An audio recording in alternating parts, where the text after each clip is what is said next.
Hello, everyone. Today we are going to talk about the different types of sentences that we have in English. But before we do that, we're going to need to briefly review clauses and phrases. So I'm going to move real fast through that. Now, first off, the difference between a clause and a phrase is a clause is a group of words with a subject and a verb. A phrase does not have a subject and a verb in it.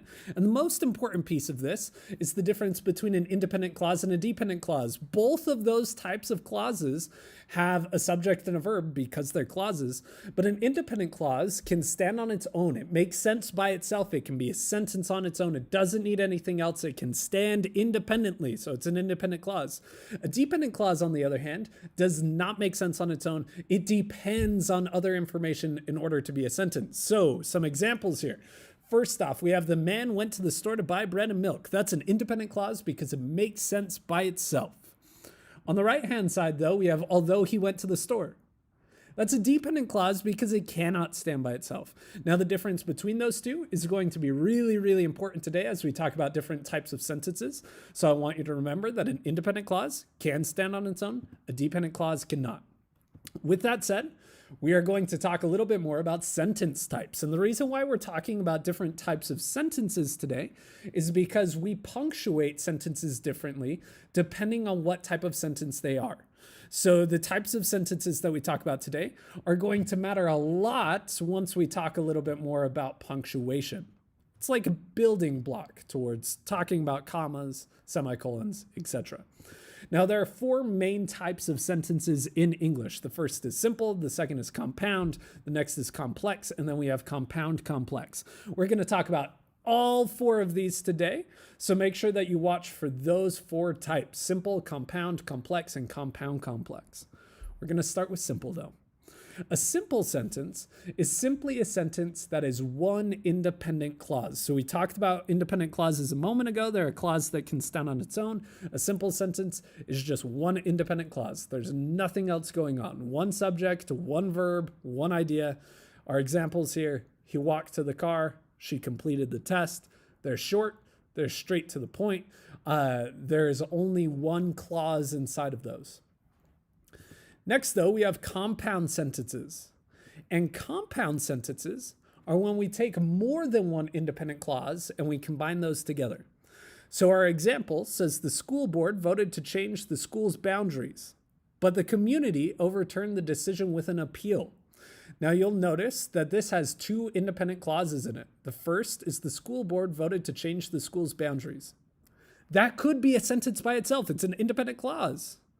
But then we've combined it with another independent clause. The community overturned the decision with an appeal. So again, a compound sentence is a sentence with more than one independent clause inside of it. Now, there are some rules for how we put those independent clauses together, and there's two main options for you. The first option is that we can use a comma and a coordinating conjunction to join independent clauses together. We're going to talk more about coordinating conjunctions in just a minute, but that's option one, comma plus coordinating conjunction. Option number two is that we can put a semicolon between them. So if you have never known how to use a semicolon before, here you go. Here's your answer. You put one independent clause, semicolon, another independent clause, and that's how semicolons work. So again, when we're working with compound sentences, we only have these two options for joining them together. Now let's look at a little bit more information here. Our top example is an example of two independent clauses that have been joined together with a comma and a coordinating conjunction.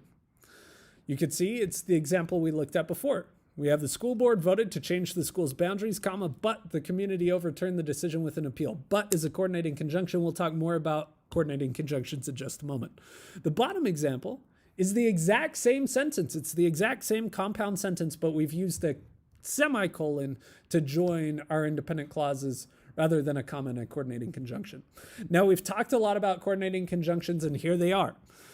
Our coordinating conjunctions in English are for, and, nor, but, or, yet, so. And you may be familiar with these coordinating conjunctions based on the acronym FANBOYS. FANBOYS is a way to remember all of them, but these are all of the coordinating conjunctions. And again, their only job is to combine independent clauses.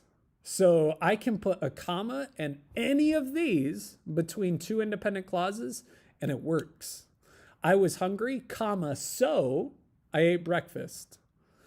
I was hungry, comma, but I did not eat breakfast. I was hungry, I was hungry, and I ate breakfast. All of those are examples of how we might use commas and fanboys to join independent clauses together. And I want to remind you that a sentence that has more than one independent clause is called a compound sentence. Now, next up, we have complex sentences. Complex sentences are sentences that have a dependent clause and an independent clause. Here's our example. After we watched the basketball game, dependent clause, we went out to ice cream, independent clause. So as you can see in this example, we've combined a dependent clause with an independent clause. Therefore, we have a complex sentence. Now, here's the way this works. If we have a dependent clause at the beginning, so if our dependent clause comes before the independent clause, then what we're going to do is we are going to put a comma at the end of the dependent clause. So you can see our dependent clause ends at game. After we watch the basketball game, we're going to put a comma right there, and then we're going to put our independent clause. We went out to ice cream. Now, on the other hand, if we switch the order of these and we put the independent clause first and the dependent clause last, we are not going to put a comma between them. So all I've done in this example is I've switched the order. We went out to ice cream. That's our independent clause. That makes sense by itself. After we watched the basketball game. That's the dependent clause. It doesn't make sense by itself. So if the dependent clause comes at the end, we no longer need a comma between them. So to review, comma goes after the dependent clause if the dependent clause is at the beginning. If the dependent clause is at the end, no commas. Now, something else that's very, very, very important about complex sentences.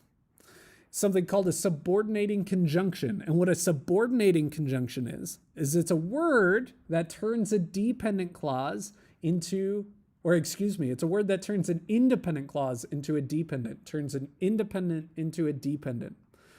All of these are examples of subordinating conjunctions. I would recommend that you take a screenshot of this, that you write these down, that you make note of these somehow, because these subordinating conjunctions are the magic words that show us if we have a dependent clause. If you have a clause with one of these words at the beginning of it, it is a dependent clause. So let's go back to ours before. After we watch the basketball game. After we watch the basketball game is a dependent clause. But it's a dependent clause because of the word after. If we didn't have the word after at the beginning, we would have an independent clause. We watched the basketball game is an independent clause. But as soon as we put the word after at the beginning, that subordinating conjunction at the beginning, it now turns into a dependent clause. That's why these subordinating conjunctions are so important, because if you see one of these at the beginning of a clause, that means that you have a dependent clause. And then you're going to need to follow the punctuation rules that apply to complex sentences. Now, moving forward, we also have compound complex sentences. And compound complex sentences are simply a combination of a compound sentence and a complex sentence. So you'll remember that a compound sentence is a sentence with more than one independent clause. A complex sentence is a sentence with a dependent clause and an independent clause. So a compound complex sentence is a sentence that has two independent clauses and one dependent clause. Here's an example. Although I was hungry, dependent clause, I decided to skip breakfast, independent clause, and I regretted it all day, independent clause.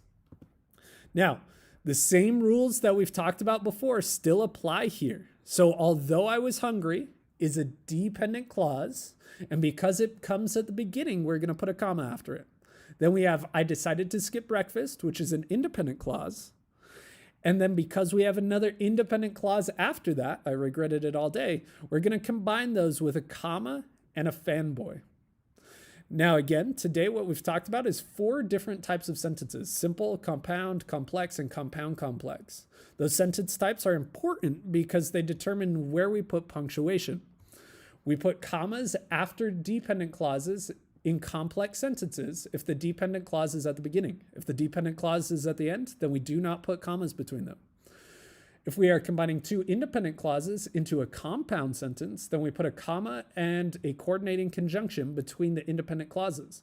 You can remember the coordinating conjunctions as fanboys. Thank you so much for watching today. I really appreciate it.